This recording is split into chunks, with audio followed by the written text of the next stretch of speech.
Olha aí, de volta com o nosso programa, nosso Tarde da Gente. Você que está aí nos acompanhando, muito obrigado pela sua audiência. E olha, a gente vai falar agora, gente, sobre tireoide, né? Que é uma glândula pequena, mas fundamental para o funcionamento do nosso corpo. No entanto, problemas na tireoide são mais comuns e podem afetar também a qualidade de vida de muitas pessoas. E para nos ajudar a entender melhor o problema que nos afeta a tireoide, as opções de tratamento e como também prevenir complicações. Eu converso a partir de agora, gente, com o nosso cirurgião de cabeça, pescoço, ele é nutrólogo, nutricionista, ele é tudo, né, doutor Victor? Tudo bom? Seja bem-vindo. Deixa eu falar com você. Seja bem-vindo, fica à vontade. Rapaz, você agora é estudo, né? Rapaz, é muita coisa. Tá dando conta de tudo? Tô. Na realidade, assim, a minha formação inicial foi cirurgia, né? Eu entrei em medicina para cirurgião.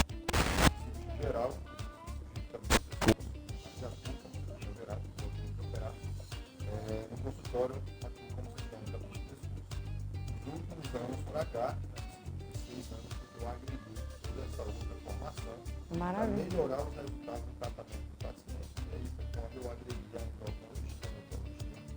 endocrinologia. Pode vir aqui, só para trocar o microfone, porque caiu aqui o áudio. Vai, pode continuar. Bom. Pode falar. Não sei até onde vocês ouviram, mas vamos lá. Minha formação inicial foi como cirurgião geral. Eu sou cirurgião geral e cirurgião de cabeça e pescoço. Ainda opero como cirurgião geral, mas no consultório só cirurgia de cabeça e pescoço. E nos últimos 6 anos foi que eu agreguei toda essa parte clínica, onde eu fiz formação em endocrinologia, nutrologia, fiz faculdade de nutrição, medicina esportiva, nutrição funcional e uma pós-graduação na medicina com a ótica funcional integrativa. Olha aí, isso fez com que melhorasse muito os resultados nos tratamentos dos pacientes, porque hoje eu agrego toda a parte clínica cirúrgica, né, no tratamento e na condução do paciente. Maravilha. Explica então pra gente essa questão dessa visão científica, como é? Cirúrgica? Funcional integrativa. Funcional integrativa, não é isso? Como é que é isso? Isso é uma pergunta importante, Maria. Me permita um parênteses para agradecer a oportunidade aqui à TV Arapuã, né, o seu programa. Parabéns por ter sempre esse espaço para a área de saúde, isso é importante, esclarecimento à população. Não é a primeira vez que eu venho à TV Arapuã, gosto da TV Arapuã. E vem mais vezes, viu, que a gente gosta também. Bom, é importante essa sua pergunta, porque a população precisa ser esclarecida sobre um ponto. Medicina funcional integrativa não é uma especialidade médica. Não existe o especialista em medicina funcional integrativa. Medicina funcional integrativa é uma visão médica. Na realidade, se criou esse nome recentemente, de alguns anos para cá, para dizer um conceito que ele, na realidade, deveria estar enraizado dentro da medicina, que é você enxergar o paciente como um todo e entender o funcionamento celular, o funcionamento bioquímico do seu corpo, para você entender todos os processos, sejam normais, sejam patológicos, e até como o corpo responde ao tratamento com algumas medicações. Por isso o nome funcional integrativo. É uma visão, não é uma especialidade. Agora nós vamos falar sobre a tireoide, né, que é o assunto que a gente veio abordar hoje. Explica pra gente quais são as principais funções da nossa tireoide, né, para o nosso corpo.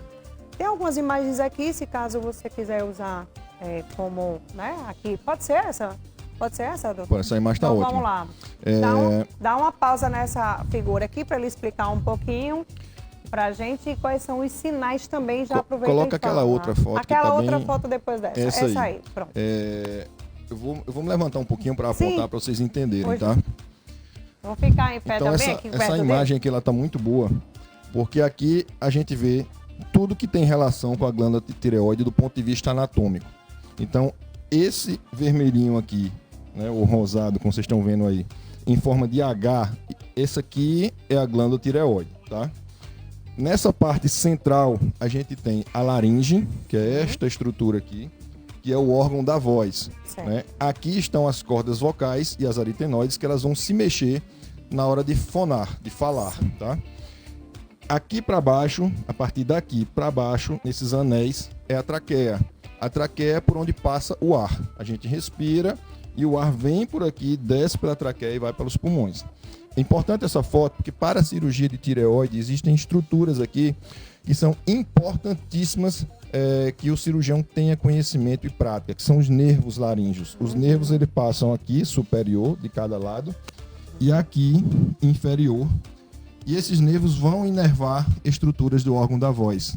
Então, isso para a cirurgia de tireoide é importantíssimo. Por quê? Porque a lesão desses nervos definitiva pode levar a uma rouquidão permanente, não é?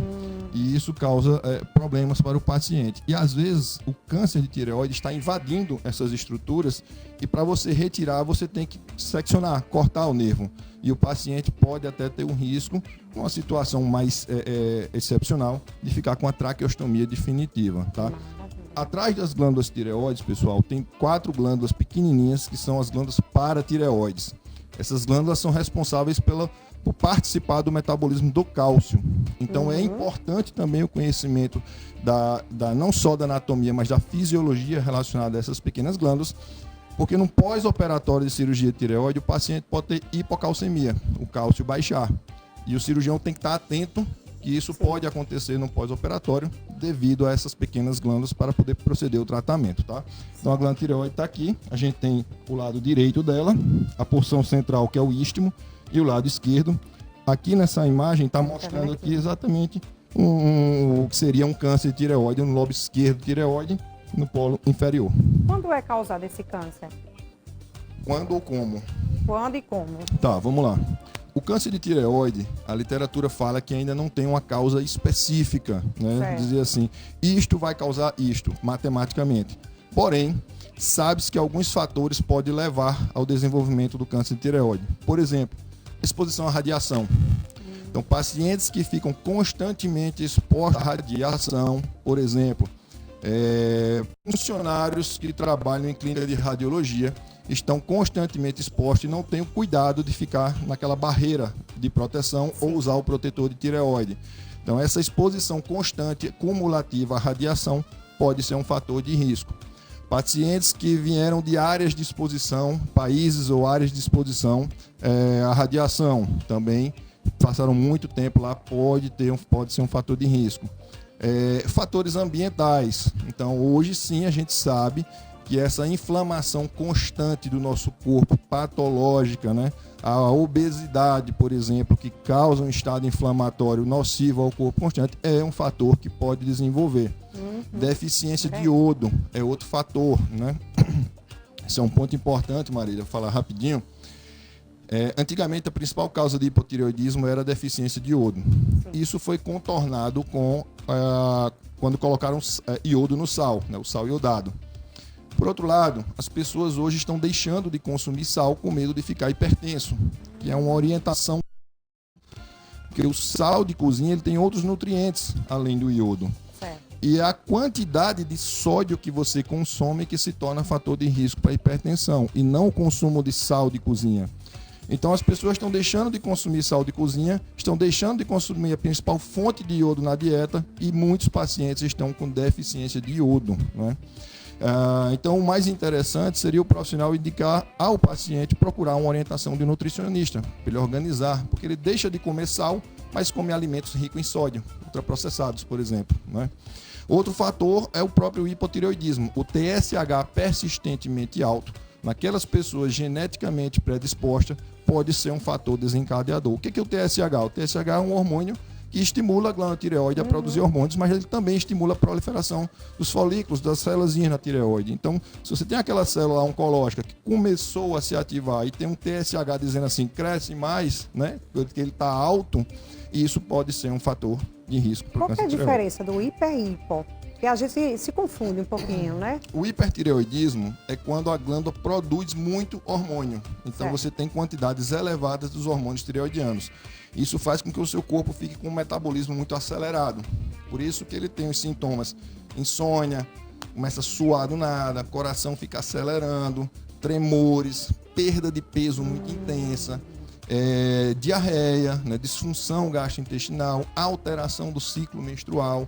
Eu pego muitas pacientes no meu consultório com disfunção do ciclo menstrual, por hipo ou por hiper, porque as duas condições podem alterar o ciclo menstrual da paciente. Olha isso, que interessante. E pasmem, eu vejo muitas pacientes, vocês estão assistindo, indo direto para o uso do anticoncepcional para regular o ciclo, às vezes meninas jovens, com menos de 20 anos de idade, e sequer foi investigado o funcionamento da glândula tireoide. Então, a gente tem que ir na causa do problema para tratar a causa, tá? O hipotireoidismo já é o contrário. É a glândula ou produz pouco hormônio tireoidiano, ou esse hormônio tireoidiano não está sendo convertido no hormônio ativo, que é o T3, por falta de nutrientes, ou o receptor hormonal desse hormônio, ele tem uma mutação genética e ele não reconhece esse hormônio da forma correta, e o paciente, apesar de ter os hormônios em níveis normais ou até altos no sangue, ele tem sintomas de hipotireoidismo por conta de uma mutação genética. Então, hipotireoidismo leva mais a sintomas de metabolismo mais lento, hipertireoidismo, sintomas de metabolismo mais agitado. Vitor, e quais são os sintomas do metabolismo mais lento? Dificuldade de perder peso, inchaço, começa a reter líquido, o intestino fica preso, constipado, o paciente fica mais apática, chorosa, alteração de ciclo menstrual, pele altera, pode ficar mais ressecada até a pele, queda de cabelo intensa, tá? Então são sintomas, tem outros, mas são sintomas muito frequentes do hipotireoidismo. Qual é o mais comum hoje em dia? O hipo, tanto faz. Os dois. Eu já tive pacientes em hipertireoidismo que, olha que interessante, a mãe chegou desesperada no meu consultório porque a paciente estava completamente fora de si, não tinha nem um olhar fixo e agitada, e me indicaram para essa mãe, e ela trouxe a menina lá e tinham indicado para ela um psiquiatra. De tudo disseram a ela. Até o demônio que estava baixando disseram. Para você ter ideia. Tudo. Ao examinar essa paciente, na realidade ela tinha sintomas de hipertireoidismo. Eu pedi para ela urgentemente dosar o hormônio tireoidiano. Ela foi no hospital, dosou, e ela tinha o quê? Uma coisa chamada crise tireotóxica. Hormônio tireoidiano demais. Então ela não tinha nada de demônio, de psiquiatria, de nada. O que ela tinha era um distúrbio hormonal. Caminhamos para o hospital, iniciamos de pronto o atendimento e a paciente ficou boa. Ficou ótimo. Como o contrário também, Marília. Eu já recebi pacientes, mães chegando, coitadas, em desespero, porque a filha estava completamente com humor depressivo. Não queria fazer mais nada, era no canto, chorando. E também tinham indicado um tratamento psiquiátrico para a depressão. E na realidade essa menina tinha um hipotireoidismo franco. Os hormônios estavam no chão. A correção desse hormônio simplesmente resolveu o problema dessa menina. Entendeu? Então tem que ter muito cuidado na hora de você dar um diagnóstico ou sugerir um diagnóstico. Por quê? Porque isso pode mudar muito, né? A gente sabe que existe um estigma muito grande em certos diagnósticos psiquiátricos, que a psiquiatria é uma especialidade fantástica que tem o seu papel, ela é necessária, claro, inclusive nos ajuda muito até no próprio tratamento da obesidade. Mas o profissional tem que estar muito atento, porque você pode criar um estigma numa paciente e pode até iniciar um tratamento equivocado quando o problema dela é metabólico, tá? Então... Muito bom. Doutor, fala pra gente, quais são os sinais, né, de que a gente tem a tireoide, e também qual é o diagnóstico certeiro? Como que a gente faz esse diagnóstico? Através de que tipo de exame? Vamos lá. O câncer de tireoide é uma doença que eu diria está entre as 6 principais causas de câncer aqui no Brasil, mais frequente em mulheres acima de 30 anos de idade, tá? Existe uma previsão para 2025 de mais de 12 mil novos casos de câncer de tireoide. O câncer de tireoide, ele só vai apresentar sinal ou sintoma quando ele está um pouco mais avançado.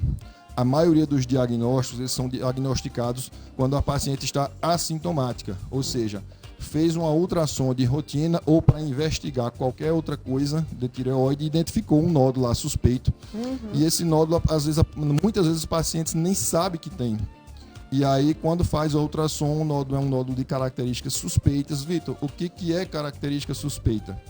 São nódulos que têm contornos irregulares na ultrassom, são nódulos que têm microcalcificações, são nódulos que têm uma vascularização ao Doppler mais centralizada, são nódulos que têm alteração em relação a tamanho, largura, são nódulos duros, pétreos, né? Na hora que faz a ultrassom, o nódulo não tem elasticidade, ele é mais endurecido. Então, isso são características suspeitas. Nódulos de crescimento muito rápido, Então, era um nódo que às vezes a paciente tinha um nódo de 0,5 centímetros, com 6 meses fez uma ultrassom, foi para 1,5. Crescimento muito rápido, entendeu?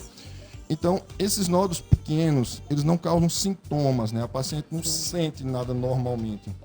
Ele é um achado ultrassonográfico, e aí quando a gente funciona, vem positivo para câncer. Ok, doutor, a gente está com o nosso tempo encerrado, né? Mas foi ótima aqui sua participação. Muito obrigada por ter vindo participar do nosso programa. E vou ficando por aqui, minha gente. Tenha uma tarde maravilhosa, um final de semana abençoado. Segunda-feira a gente se encontra a partir das 14 horas. Tchau! Obrigada.